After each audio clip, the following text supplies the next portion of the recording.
Hey, so here we are. It's Monday. Happy Monday.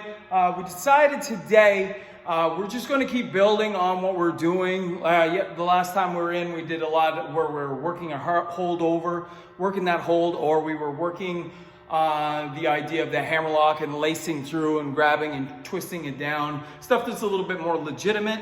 Today is going to be about the same kind of stuff. I just got a few things we want to show that you can do instead of always locking up. So in my years of experience and having school and working at Can-Am for years and years and years, the one thing I've noticed is a lot of times when guys lock up, the first thing they want to do is pull a go behind. Everybody wants to pull a go behind, and that's great. That's like if you have a solid go behind. I have one kid that's amazing. Like every time is like Minoru Suzuki style. Like he shoots in there so nice, but you can't always go for a go behind, or you should always have a defense for a go behind. Because logically speaking, if we're talking realism in our sport, you would never get a guy's back that quickly. Most guys are very, very defensive of someone taking their back. And wrestling is no different. You watch amateur wrestling, it's very, very hard to get a German suplex in that sport because they're not going to give you the back. So we want to kind of apply the same things here. We don't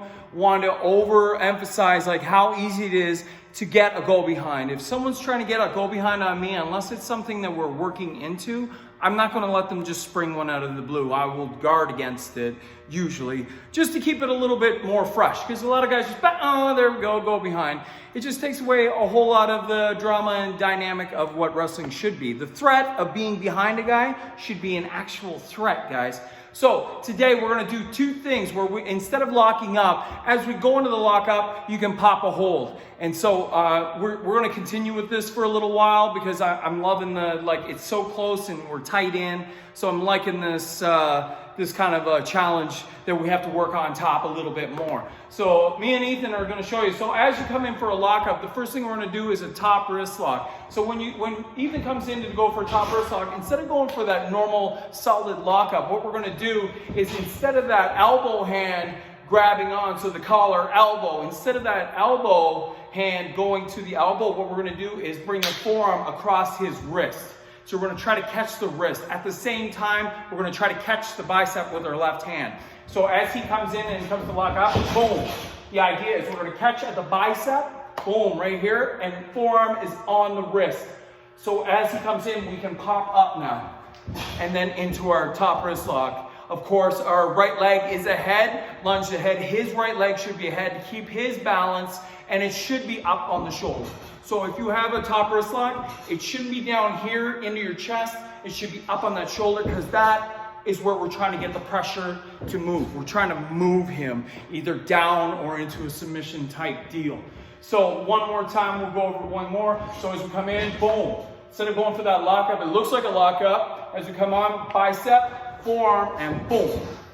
Okay? Now these ones are a little bit hard because usually I just catch these on the fly.